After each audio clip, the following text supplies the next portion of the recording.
శుభాకాంక్షలు. భారతదేశం అనేక సంస్కృతులు మరియు సాంప్రదాయాలు కలిగిన భూమి.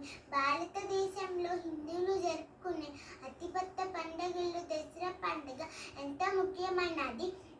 ఈ పండుగ విజయదశమి, శరన్నవరాత్రులు అని కూడా పిలుస్తారు. ఆశ్వయుజ మాసం శుక్లపక్షం పాడ్యమి నుండి 9 రోజులు జరిగే దేవి ఉత్సవాలు శరన్నవరాత్రులు అని కూడా పిలుస్తారు. దసరా పండుగ చరిత్ర.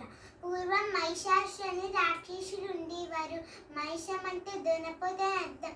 దున్నపోతు ఆకారంలో ఉండడం వల్ల అతన్ని మహిషాసురుని సంబోధించేవారు. అతను ముల్లోకాలను జయించాలని దుర్బుద్ధితో ఉండేవారు.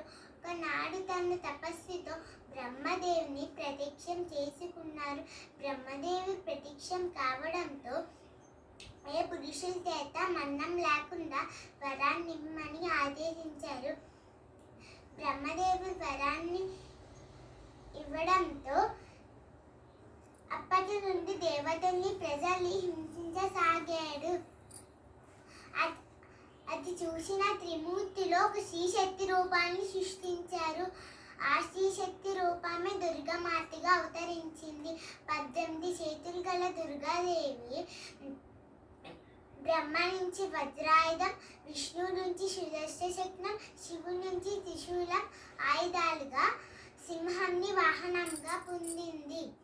దుర్గాదేవి మహిషాసురుడితో 9 రోజులు యుద్ధం చేసి అతన్ని వధించింది. ఆ 9 రోజులే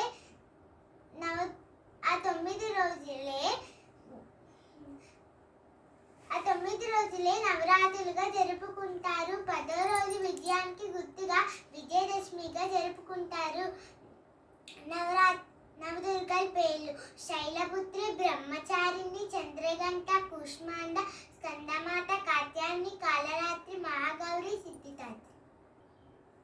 10వ రోజు విజయదశమిగా జరుపుకుంటారు. విజయదశమి రోజున ఉదయాన్నే లేచి తలకి స్నానం చేసి కొత్త బట్టలు ధరించి మామిడాకులు, బంతి పూలతో తోరణాలు అలంకరించుకొని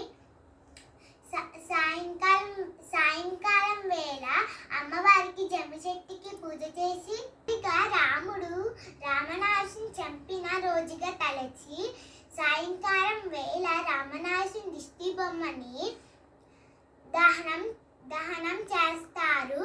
టపాస్కాయలు కాల్చడం వంటి కార్యక్రమాలతో ఈ పండుగను ఆనందంగా జరుపుకుంటారు. ఈ